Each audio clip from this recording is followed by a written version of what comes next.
Go for the buzzer beater with BetMGM, an authorized gaming partner of the NBA. Sign up and use bonus code JERSEY200 when you bet $10 on any NBA team to win. If either team hits a three-pointer in the game, you'll win $200 in free bets. Visit BetMGM.com for terms and conditions. 21 years of age or older to wager. New Jersey only. New customer offer. All promotions are subject to qualification and eligibility requirements. Rewards issued as non-withdrawable free bets or site credit. Free bets expire 7 days from issuance. Gambling problem? Call 1-800-GAMBLER.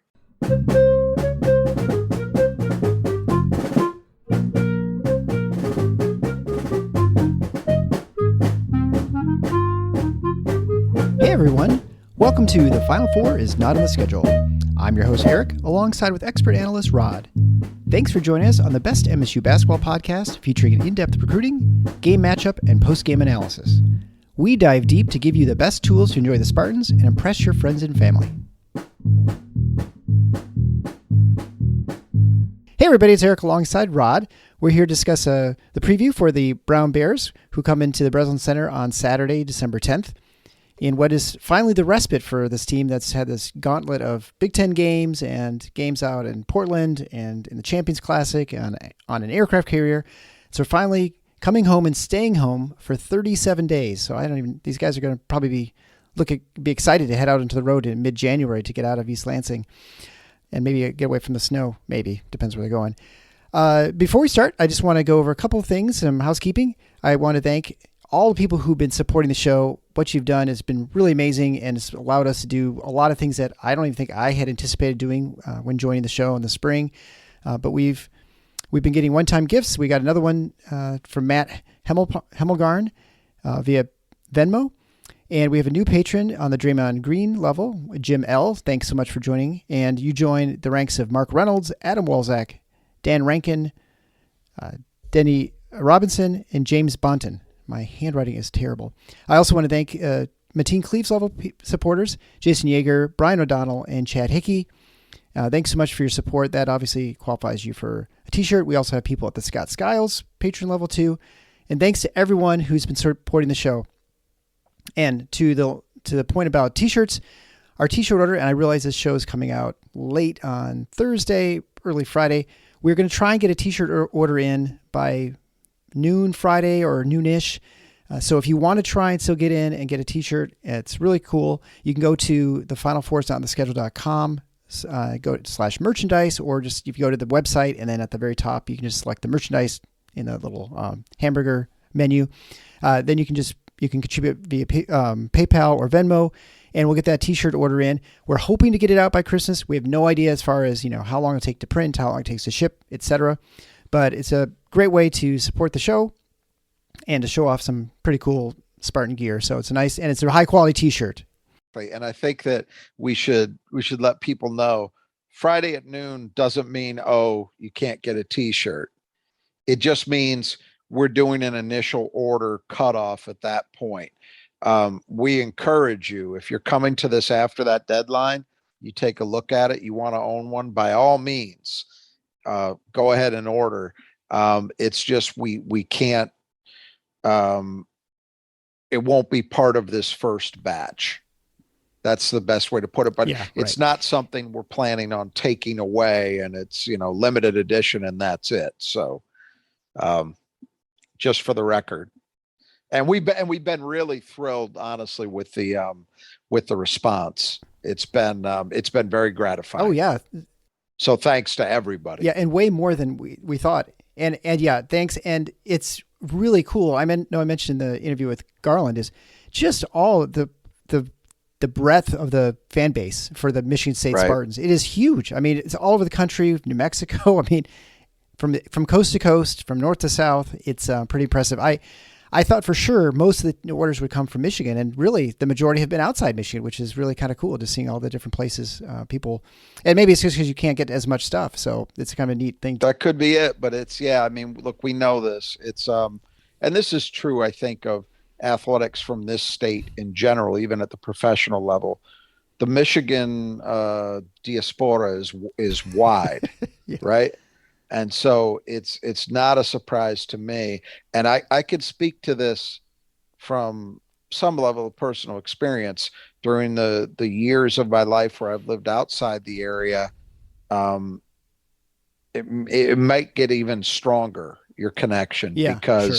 because it's harder, you know?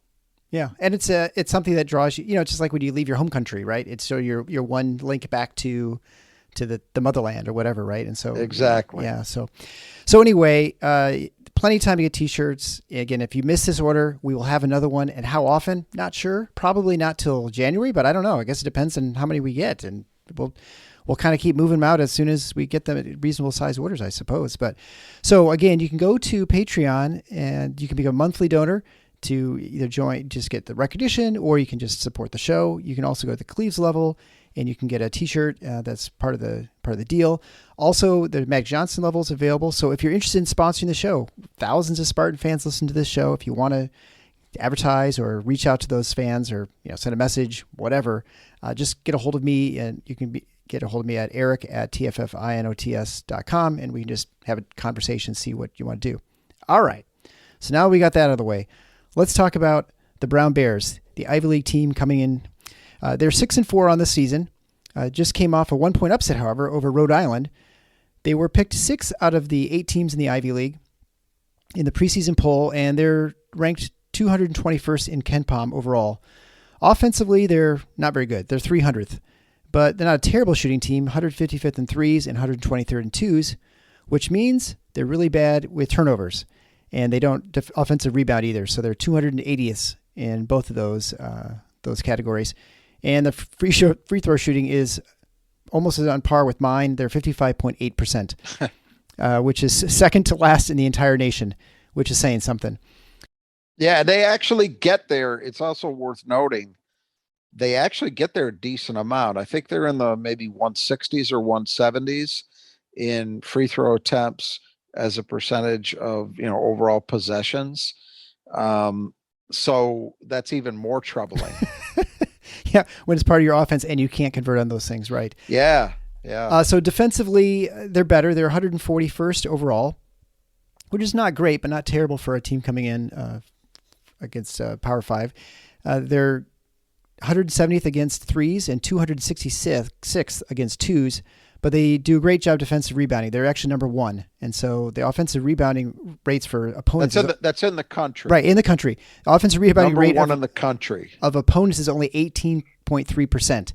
And so, when we look at offensive rebounding, we're like, a good number for Michigan State's like 30 to 40% is what you really hope for. Right. And so 18 would be terrible. I don't think we've had a game that bad.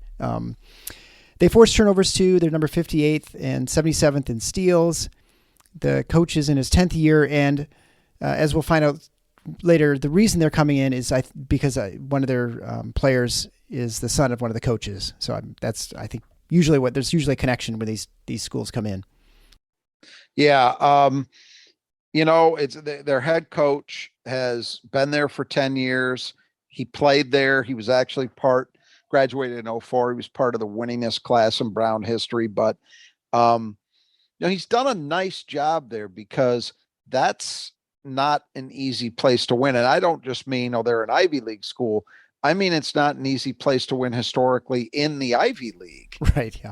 The dominant schools traditionally in that league have been Penn and Princeton. And more recently, I think Yale has kind of ascended to that level as well, the last decade or so, since James Jones has been there. But Brown's just historically never been a factor in the Ivy. So the fact that he's made them competitive is a sign of something. It's a sign of some progress. They were picked 6th. Ivy is an 8-team league, of course. So not expected to contend for that automatic bid by any means, but competitive.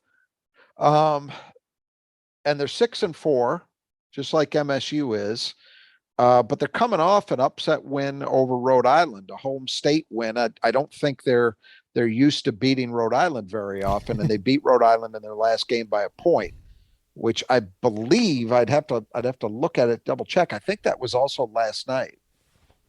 Yeah, I'll take a look, but yeah. I don't know if you can take a look, but if that's true, that's something that's worth noting, that at least for MSU, as opposed to the last several games they've played, they won't have a rest advantage. Right. Yeah.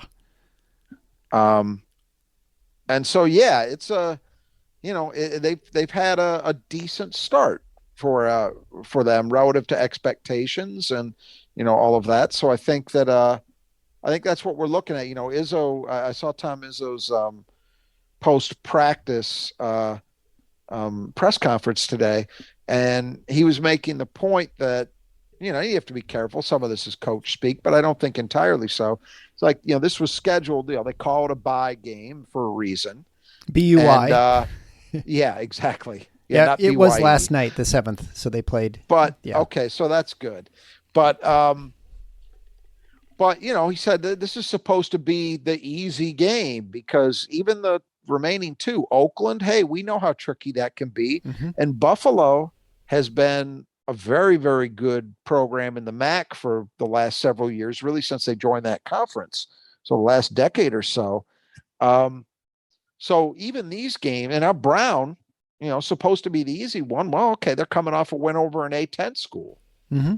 Yeah. So that's, it's easier than what they've been facing. Yes, we won't poor mouth it, but still a challenge in some ways. And Michigan State's going to have to continue to find a reservoir of energy and sharpness and focus and play well. Yeah. Well, and yeah, Brown is coming off a 5-game win streak now. So there will be a challenge for sure. And for Michigan State, obviously the tenor of this game has changed entirely after that Penn State game. Heading into that game, it was, things look kind of bleak, and maybe bleak's the wrong word, but certainly didn't look so good. And they seemed very dysfunctional. They struggled against Northwestern defensively. And a lot of those things seem to kind of fix themselves, especially in the second half against Penn State. And, when we were talking to Coach Garland, he really pointed out that at least their gap responsibilities, they weren't overhelping. They were playing much sounder defense, and that was the difference of the game. They were executing the game plan, and they weren't doing that in the first half, and that was really the difference. And that made the offense click better too, I think, just in general. So absolutely, yeah. So that's what we got. That's what we have coming up against Brown. But again, it's to your point. This is not a team that you can just roll a ball out and then just go ahead and just win by 30. No, and honestly, there probably aren't many teams out there for whom that would be the case right now. Yeah. I mean, the second half was great to see, but we're not going to delude ourselves, and Tom Izzo certainly isn't. They're not nearly where they need to be or want to be, they being Michigan State. We know that at either end. There's still a ton of work to do. And the nice thing about this game is I think that while Brown is obviously not a great team by any stretch, again, we're not going to build them up to be something they're not. There are some things that they do well that I think pose areas for growth for Michigan State. Yeah. We talked about it. They're the number one defensive rebounding team in the country. And that's really impressive to me, in part because they're not big at all. They're they play two true bigs, quote unquote, true, both of whom are 6'8", and neither one of them's a bruiser. Mm-hmm. So, Joey Hauser would be the biggest guy on their roster. Yeah. Or in their playing group, at least. Pretty easily, as a matter of fact. So, you look at it from that perspective, that offensive rebounding, which we're going to come back to. We talked about it with Coach Garland last night. That's an area where this Michigan State team has a lot of improving to do. A lot. I think the fact that Brown has been pretty good at forcing turnovers is an area that it's good to see Michigan State get tested. Now, I think we've been talking about it for a while. I think they've really improved in that area. It's so far, this is the best ball valuing team we've seen at MSU in a long time. Yeah. But you want to continue to get tested. And I think Brown has the capability of testing them in that area. So even if you think, well, okay, this should be a double-digit win and, pretty easy, there's still areas in which I think Michigan State has an opportunity to work on itself and maybe demonstrate some growth. Yeah, absolutely. So you would not characterize Brown as a tomato can. Well, yeah, I would, but that's again, look, if we're talking about a game that goes down to the wire here, we're all going to be very disappointed. I mean, let's not lie about it. Okay. But I do think, Michigan State could win a game by 15 points against a team like this and still not get anything done on the offensive boards, have some turnover problems. That's what you don't want to see. You want to see them play well, in those areas. So I think that's how I'm viewing it. No, I'll be very disappointed if this is tight. Yeah. Okay. Well, let's move on to the starters for the Brown Bears. We'll start with Paxson Wojcik, who is the son of Doug Wojcik, who's assistant coach for Michigan State, and I'm almost certain that's mostly why this game ended up getting scheduled. He's a 6'5" senior, and he's averaging 12.8 points a game and 6.8 rebounds per game, shooting 45, 36, and 58. And I actually watched him play this summer because he was playing at Moneyball. I'm almost certain he was there because I remember. What did you think? Well, I can't tell you I was scouting him. I don't remember. He didn't stand out to me. He wasn't special. Well, okay. I take that back. He actually played really hard. He was actually a pretty good player. I do remember that bit about it. But I guess, you kind of expect sort of smart play from coach's son. So that's kind of how he played. Yeah. So he started his career out at Loyola of Chicago, played his first 2 years there. He transferred last year. So he was on that team in the COVID year that how far did they get? Sweet 16 or Elite 8? The team that beat Illinois. I think I think that was their last win. The last Porter Moser team. So he was on that team. And then he transferred last year to Brown. He was a third leading scorer last year. This year he's their second leading scorer, at least to date. I'm just, and I have asked no one about this. I'm pulling it completely out of my rear end. But I do wonder, because he's in his fourth year of eligibility, I wonder if maybe there might be a possibility that he would consider doing a fifth year as something, maybe a preferred walk-on, or if they have an extra scholarship slot that's not being used next year at Michigan State. And the reason I raise it is the thing you like is he's got offensive capability. I like that rebounding number 2, which tells you something about toughness and at any level and how hard he plays, right? Yep. For a 6'5" guard to be averaging almost 7 boards a night is impressive. But the fact that he can shoot is interesting to me. That is pure speculation on my part. Maybe he doesn't ever want to play for his dad. I don't know. But he was a guy who played prep school ball. I believe he was on the La Lu team at the same time Jaren Jackson was, I think. If I remember correctly, I'm pretty sure they played together for a period of time. So anyway, good player for this, for that level. He's one of their key guys for sure. And he's a guy Michigan State's going to have to be cognizant of as a shooter.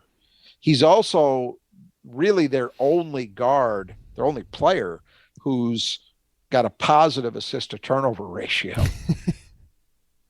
Yeah, he has 27 assists on the season. So next starter is Keno Lilly Jr., a 6-foot sophomore. He leads the team in scoring at 15.9 points a game on 44, 39, and 80 shooting. And so, he takes over half his shots from 3, and he was the Ivy League Rookie of the Year last year. Yeah, and he's building on that. I mean, having a very good year offensively. Again, you see this often at this level where he's point guard sized, but he doesn't really have a point guard's game. But he's a scorer. And that's what happens. If a guy is like 6 foot, 5'11", 6'1", but they don't really have a point guard game, but they have an ability to put the ball in the basket, those kind of guys tend to end up at this level as opposed to, high majors or a larger, higher level mid-major. And I think he's an example of that. But you're talking about how that projects across the course of an entire season, blah, blah, blah. The reality is in a one-game scenario, guys like that can absolutely kill you if you're Sure. on guard. Yeah. So that's going to be Michigan State's challenge, is to guard him. Right. And, in games like this, I think the one thing you don't want to do is allow anyone to get comfortable, right? And that's because then some weird stuff can happen to you, and that's where upsets happen.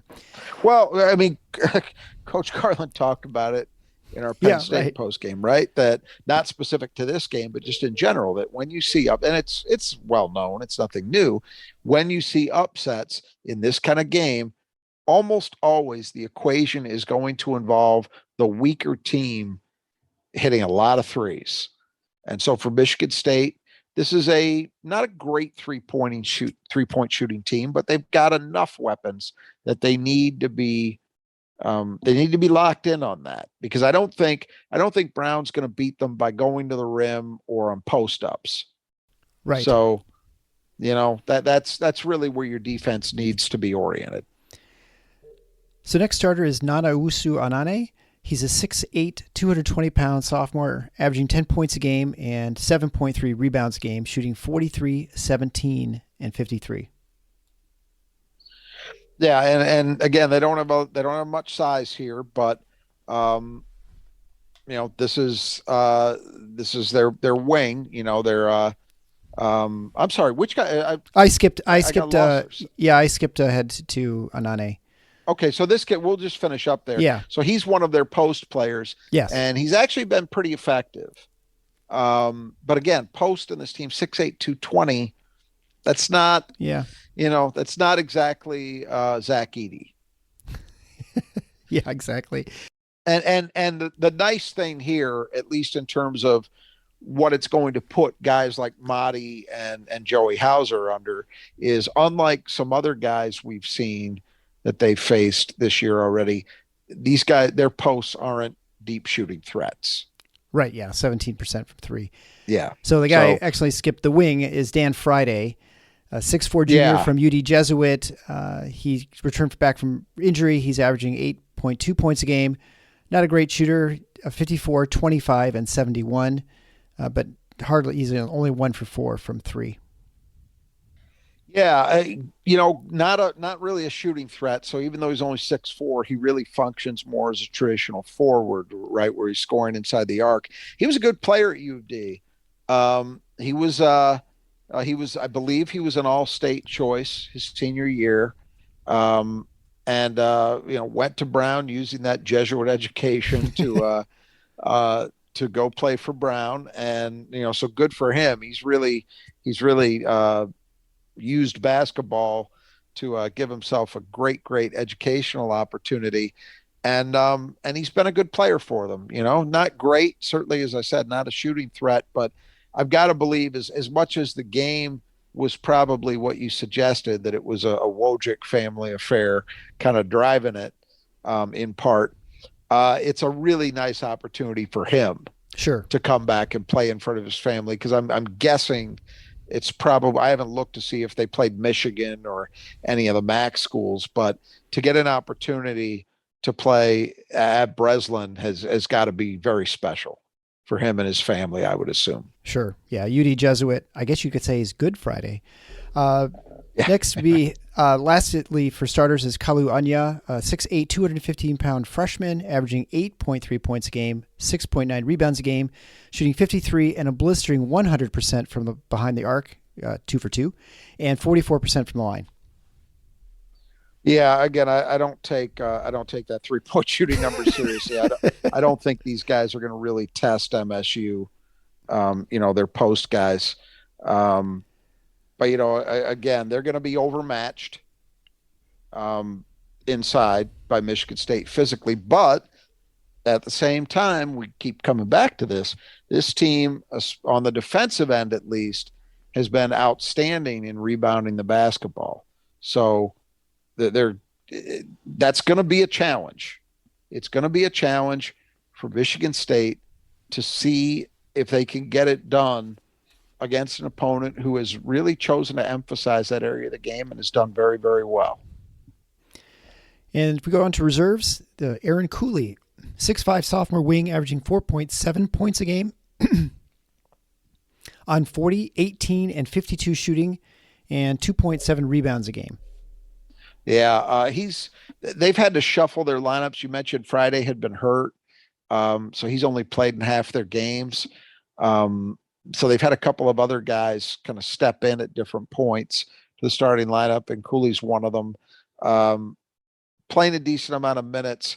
He's not really a shooting threat, as you would surmise from the numbers you just read, Yeah. but he'll certainly play. Next, a player who my son will be thrilled to watch play, since his favorite car company is Ferrari, is Kimo Ferrari. Yeah. 6-foot junior guard, playing 22 minutes a game, averaging 3.7 points a game on 33, 33, and 80 shooting, and majority of his shots coming from behind the arc. Yeah, my son that's actually his dream, is to go work for Ferrari. He almost wants to learn Italian so that he can go and work for them. Yeah, this Ferrari is from San Diego, not Roma or Milan. But it is interesting, a program, any Ivy program, I think falls into this category to some extent, how as opposed to, let's say, a lot of other similarly sized schools, so, the lower end of D1, the rosters are usually very national in scope for obvious reasons. Right. They can pull kids from anywhere because they have the opportunity to get an Ivy League education. But yeah, he's from San Diego. I think 90% of his shots from the floor have come from three. So, that's what you're going to get with Ferrari. You're going to get a lot of bombing. A lot of high octane offense from him. Right. So next would be Malachi Inder. He's a 6'8", 215-pound junior, averaging 3.2 points a game, 2.4 rebounds a game, shooting 56, 38, and 50 in about 14 minutes. Yeah, and so he'd be the one big guy, I guess, that, big in relative terms, but he'd be the one post player that you might have to be a little bit cognizant of as a shooter. But again, there's nothing dramatic going on here, and he's only playing 14 minutes a game. So definitely a guy who I would expect his impact to be somewhat limited. Sure. Finally, Perry Cowan, a 6'4" senior, averaging 3 points a game on 31, 32, and 14 shooting, playing a little over 12 minutes a game. Yeah, and this is, Brown is not entirely freshman, but they're not a super experienced team when you look at the guys who are playing the heavier amount of minutes. And so having a senior, I'm sure that's where what his role is to provide some veteran leadership and kind of steady things off the bench when they need it. And then beginning the 5 keys of the game. So first is focus. So, this is, again, hardly any rest. Fortunately, Brown doesn't have a lot of rest, but facing a team that everyone knows they should beat and pretty handily, can you come with it? Because I think a lot of people were down and concerned about Michigan State going to Penn State, and I think they felt that, and I'm sure they felt it just without even the feeling what's going on outside with fans. But can they keep that same intensity and focus when they're playing a lesser than a tomato can, as you'd like to put it? Yeah, I think that that's correct. That this is an area where, again, apart from maybe the more tangible areas where you think, well, this is a test for MSU.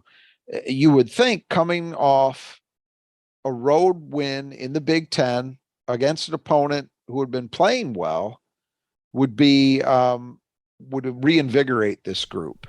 That's what you would hope. That's what you would think. But they've still got to turn that into positive play.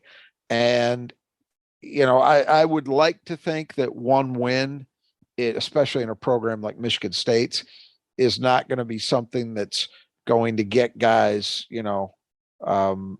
heads to expand 4 or 5 hat sizes. You wouldn't think that, but it is a challenge. Something Izzo said in the, I said post-practice press conference, but I don't think it was post, and they weren't really even having a practice. They were apparently just going to do a walkthrough tonight, it sounded like, and then they'll practice tomorrow. So they'll get one practice before Brown rolls in. It's challenging. The only good thing here is, as opposed to the last several games, I mentioned this, Brown is also coming off having played a game the other night, and they've got to travel. Yeah. So that's a good thing for Michigan State. They're not facing a team. I think Penn State had been off for 8 days. Yeah.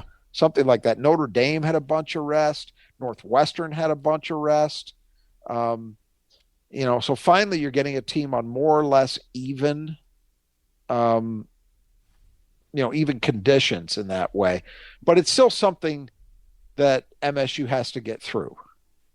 Right. Right. Yeah. And so that's the challenge to be dealt with here, is to deal with it, deal with playing an opponent who isn't a Big Ten school, isn't a Power 5 school, not a big name, and yet still be sharp in terms of your execution of the game plan at both ends. Yeah. No one had this game circled on the calendar except people who were excited about the color brown. So the number 2 key to the game would be offensive rebounding. We mentioned already that Brown is the best defensive rebounding team in the country, despite not being giant. So can Michigan State, get to the boards, because they have not been super successful this season so far. No, but what it shows you, and you will see this sometimes from smaller teams, you can still be an effective defensive rebounding team at times if there's a commitment, and as far as MSU and the offensive boards, this was, to me, and I thought Mike Garland had a ton of interesting things to say in our post game the other night, but maybe one of the most important ones, or eye-opening ones to me, was our discussion about offensive rebounding at Michigan State, because to my eyes, and I think I've even seen it or said it on the podcast previously, that oftentimes it was looking to me as if Michigan State was perhaps making a strategic choice not to crash the way they normally do. And the reason I say that is when you see a Michigan State shot go up and there's no other Michigan State jersey in your television picture, yeah, which has been the case a lot this year, that kind of tells you, well, they're not going for the boards. And Mike Garland says, absolutely not. That's something, it's still as much a part of what the program wants to do as it's ever been. It's something he thinks they're going to work at, and they're going to try to get better. So I take that to the bank. So this game presents a challenge and an opportunity. You're playing a team, whatever their size is or isn't, they're number 1 in the country thus far in terms of defensive rebounding. Right. So that tells you that they've got guys who can do it, and they're playing in a way that allows them to do it. They're emphasizing that. You don't function at that level if you're not doing those things. So that's a real challenge for Michigan State. Can they impose their will on the glass against a team that's been really, really good in that area? And we'll see. But if and again, assuming that Coach Garland is correct, and I do, then that says that that's an area that Michigan State just has not been performing very well in.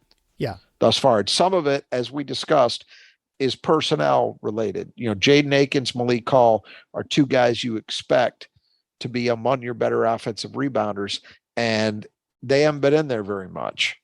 Right. So you're missing that. But even that said, you'd have to say Michigan State, by any program standards, has been a little bit subpar. By Michigan State standards, massively so. Yeah, we'd almost have to look at the splits to see what they were like when both those players were in. Because, even though they may not be gathering tons of rebounds themselves, just the extra pressure they're exerting may allow opportunities for, Hauser to get an offensive rebound or someone else too, right? As I recall, and I haven't gone back to check the stats, but I believe in those games against Gonzaga and Kentucky and Villanova, they were better than they've been lately, which stands to reason. Yeah. But I don't think we haven't yet seen a game where Michigan State went out and, grabbed 17 offensive rebounds. That they haven't come close to that kind of performance, know. I can't even recall double digits, but maybe it was early this year. I'm not sure. I think they have in some of those early games they might have, right. But not lately. Sure, yeah. I think they had 6 last night, right? So. Yeah, exactly. Not a whole lot last night. So next key to the game is guarding the arc, similar to the Penn State game. Brown's not Penn State, but they do shoot a lot from outside, and they make a decent amount too, and that certainly is a recipe for an upset if you're a small team coming in. Well, yeah, and look, stylistically, they're not Penn State. They're not shooting 40% from three, and they don't take more than half their shots from three. But in a one game scenario like this, they might take more than half their shots from three Right. if you let them. So the key for Michigan State starts with what we always talk about. It's about preventing the attempts. That's what you want to do. You don't want to give them good looks. Giving them good looks is a surefire way to open the door to a lesser team hanging around. Yes. And that's what you don't want if you're MSU. So that's the situation that they're in here. And I think that's why the game plan against any team like this, any opponent like this, and it'll probably be true to, a greater or lesser extent with the games against Oakland and Buffalo as well, by the way. I think the game plan starts with hold them down from three. Make it a more conventional game, right? Absolutely. And you saw that with Penn State, right? That was a great example where Penn State was 7 of 18, I think, in the first half. And then the second half, they only got 9 off. And I think, 2 were sort of at the end of the game when they were just, desperate for anything. But they were limited not only in their success, but also just their attempts. And that was mainly just because they weren't even given any space to get a shot off. We didn't spend really any time zeroing in on this last night, but I'll mention it now. I think one of the more remarkable stats from that game was Penn State has a kid, Andrew Funk, who's a transfer. Yep.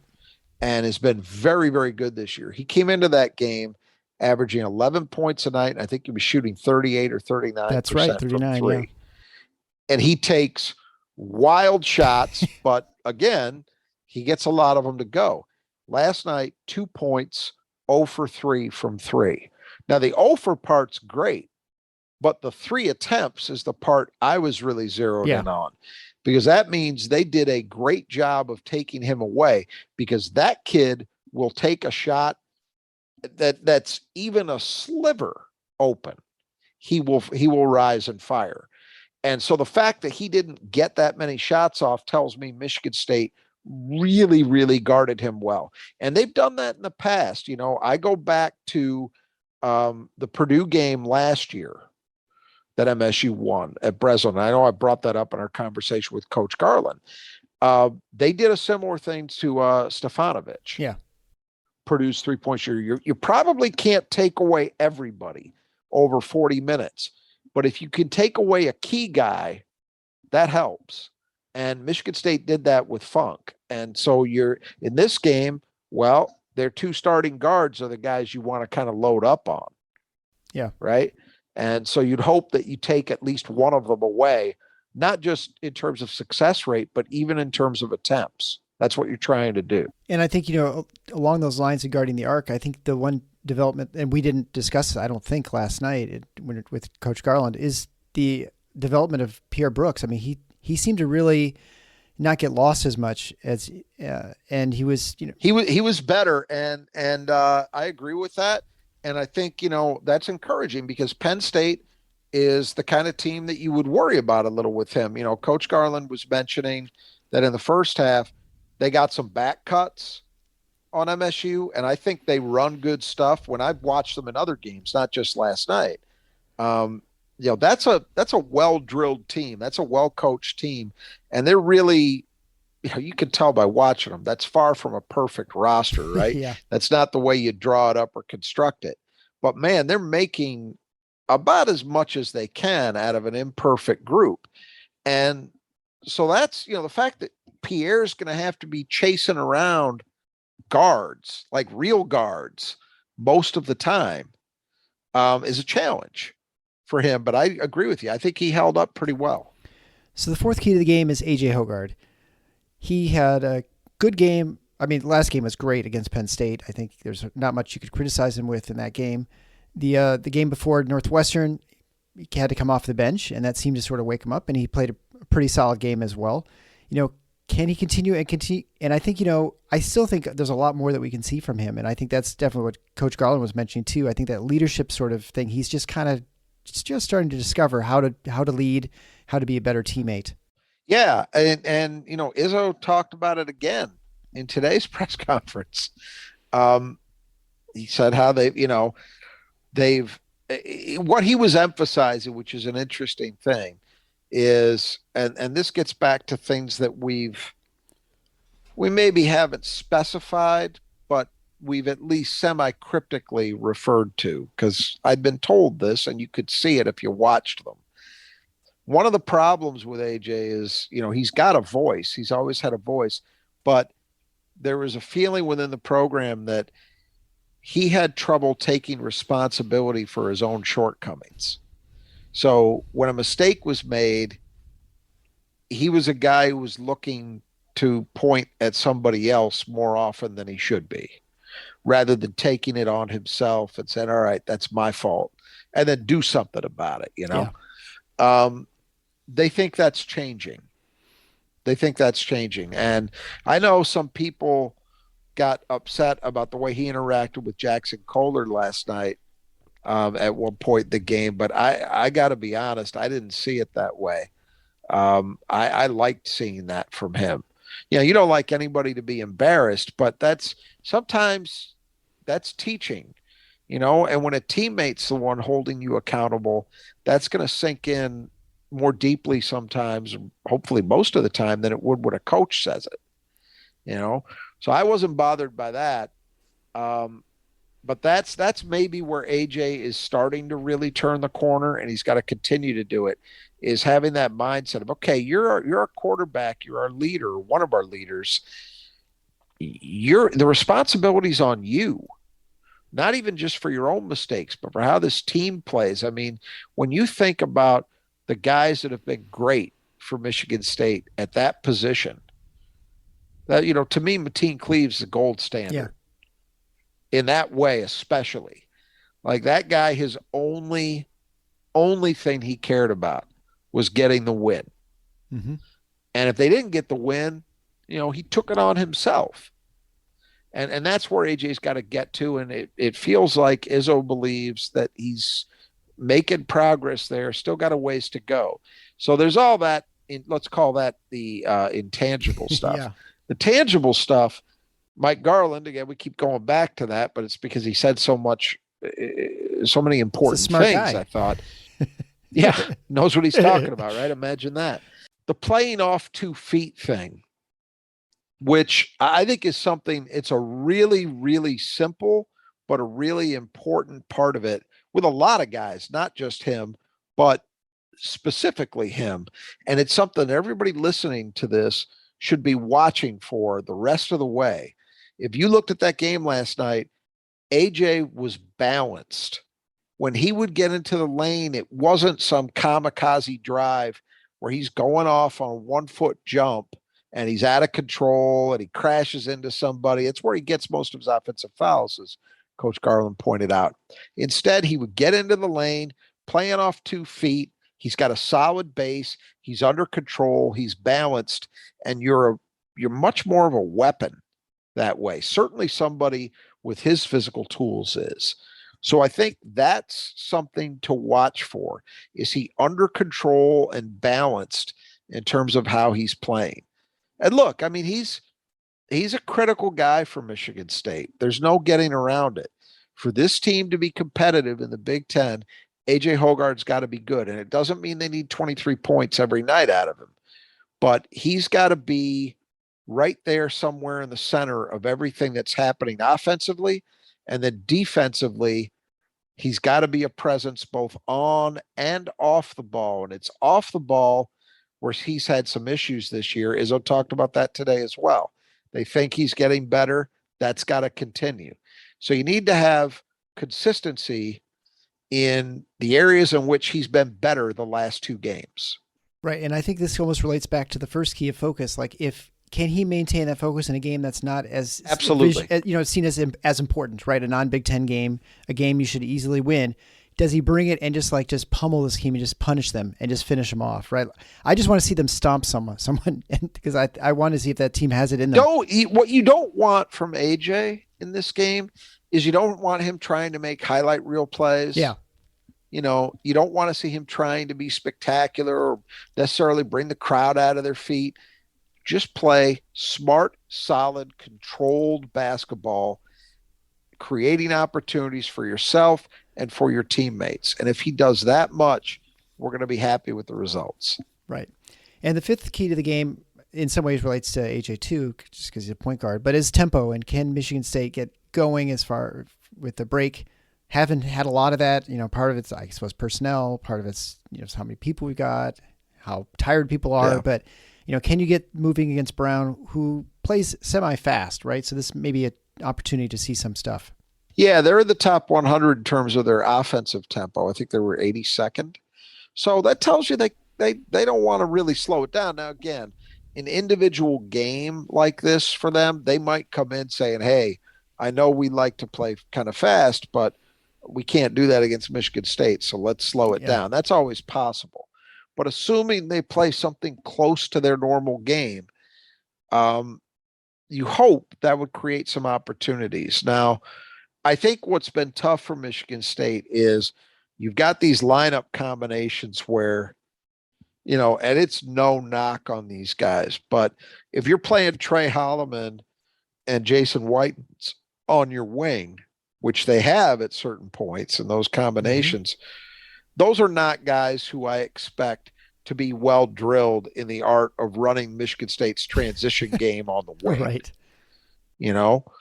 And so you can't expect that they're going to function, the way that you hope, Jaden Akins and Pierre Brooks. I mean, even for those guys, it's a challenge because they're only sophomores. Malik Hall is a senior when he's healthy, but, I think has been pretty good in that way, but he's also doing it in a new position. So it's not optimal for MSU in some ways, what they've got, but you need to hope that we see more signs. They're very soon going to be getting to a point in the season where you just don't expect that Big Ten opponents are going to give them very much, So when you've got a chance to work on it and maybe get some better habits established, that's what you want to see MSU do. So going to the game, Michigan State is a 16-point favorite per KenPom.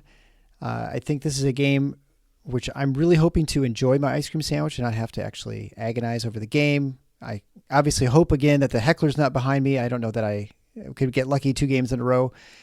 So what do you think for this game overall? Well, think about this. Michigan State has had 2 games that weren't really coming down to the last minute out of 10. Yeah. The opener against Northern Arizona, and then on the bad side, the Alabama game, which was they were kind of out of it, right, and didn't really go down to the wire in terms of pushing Alabama in that game. Other than that, everything's been played in that pocket where somehow, some way, the last minute and change, it's been a struggle. You'd hope we don't see that here. Yeah. You'd hope that what you want is a clean, focused game where they play hard, play reasonably well, get guys some time. I mean, wouldn't it be great in this game to have an opportunity for Jackson Kohler and Carson Cooper to get substantial minutes? Yeah. That would be great. Or Trey Holloman, get him maybe an extra turn or so at the point in this game. That's what you hope these games give you the opportunity to do. But it only gets there if Michigan State comes out right out of the chute and is focused and locked in and plays well. Maybe, dare I say, Stephen Izzo has an opportunity to score before the end of his right. collegiate You want to career. see the Stephen Izzo, Davis Smith, Nick Sanders cameos. Right, exactly. One of the interesting things I saw in the reporting today is that Doug Wojcik, Paxson Wojcik's father, is actually doing the scouting report for Brown, which maybe is not that surprising. He certainly knows how his son plays. Do you think? What do you think that's like to game plan against your son and his team? I honestly can't even begin to speculate. I mean, it's got to be weird. It's got to be weird, and it's certainly not something many fathers in the coaching profession go through because we know, the vast majority of the time, your kid's playing for you. Right. Yeah. Right. That's usually the way it goes. Not always, but usually. So yeah, it's got to be a very, very strange feeling for him. But I think, most guys, it would seem to me, who go into that line of work, he's not going to be pulling any No, punches, no. And the fact is, he's one of their best players and one of their biggest weapons. So if he's putting him near the top of the scouting report, it's actually for a justifiable, good reason. So, yeah, it's got to be strange. I hear you there. Well, the game is Saturday afternoon, and we'll be there. We'll have our post-game show afterwards. Again, I want to remind you, if you're interested in a t-shirt to support the show, you can go to thefinalfoursontheschedule.com/merchandise, or just, go to the website. You can see the merchandise tag up there at the top. Try and get them in by Friday, December 9th by noon. If not, we'll just get that out for the next batch order whenever that goes. Also, if you've not yet rated the show or left a written review in your podcast player, please do so. It's very helpful. And, the support the show has gotten both financially through, what you guys have given, or on the podcast players, the fact that we're occasionally ranked in the top 50 or even top 30 basketball podcasts of all basketball podcasts in America is really, it's humbling. It's really great that we've created such a great thing here. And so anyway, I'd like you to try and keep that going. We appreciate it a ton. It lets us branch out and do some cool content. I do want to tease a little bit that we are going to have Thomas Kelly, assistant coach, on the show. So, I guess we've now got our in with the coaches here, Rod. So we're going to try and get Thomas Kelly on. I'm not sure when. We still have to schedule that, but I would think it'd be sometime in this break when we're not too busy with games right now. So we're gonna enjoy our break as well. We're not recording 4 or 5 times a week, but we're gonna try and get Thomas Kelly on a time between his recruiting or whatever. And it's obviously, these are, we hope, great listening experiences for you guys. And, the feedback we've already gotten on the episode we just did with Mike Garland has been outstanding. And it should be, because I think he was really, really great in terms of the information he was providing, and kind of the insight into different areas of the program and how it operates, and even to the level of what happened in that game against Penn State. And now, it looks like we're going to have a current member of the coaching staff on, and we hope it's interesting, informative for you guys. I know it's exciting for us. It feels like, the whole endeavor, which started truthfully as just an excuse to do something I wanted to do.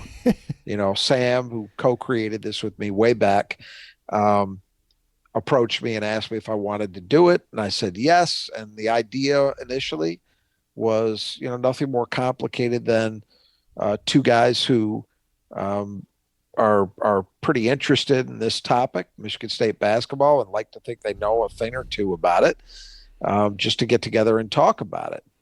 And it's through his help and Cam in the interim, and now with Eric, where it's really kind of taking on, has risen to another level. I think it's pretty amazing for me to think about how far it's come in this period of time, that we've gone from where we started to, the point that we've just had a very recent member of the coaching staff, and are about to have a current member of the coaching staff guesting with us. That's pretty amazing. And, just want to thank all of you guys for supporting it over the years. You make it worth doing. And we hope you enjoy it, because we're planning on continuing to improve at all levels of what we're doing here. Yeah, and I would say the great thing about this show that I've always enjoyed is always great content, and you get things here on this show that you don't get elsewhere. Like, when we have Coach Garland on, we're not asking like basic questions. He's talking about gap zone prevent and strategies and 5 out and playing off 2 feet, all sorts of things you don't really ever get if you read a column or something, a basic thing about the game. And so that's what I want to know. Like, what is it like behind the scenes, and sort of those questions you rarely ever hear answered. And so I hope, if you have any obviously ideas, things you want us to ask Coach Kelly, you're certainly welcome to pass them along to me too. But I hope we give you just kind of some unique stuff that you're not going to get elsewhere, that you get a deeper insight into the game than maybe you hadn't even, didn't even recognize was there. And on that note, I guess we'll wrap it up. And until next time, the Final Four is on the schedule. Go green.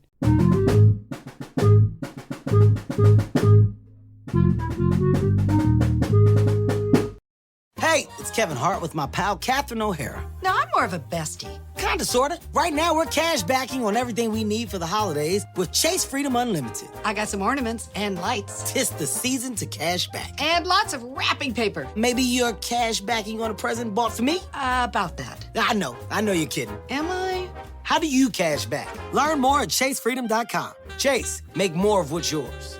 Restrictions and limitations apply. Cards are issued by JPMorgan Chase Bank and a member FDIC.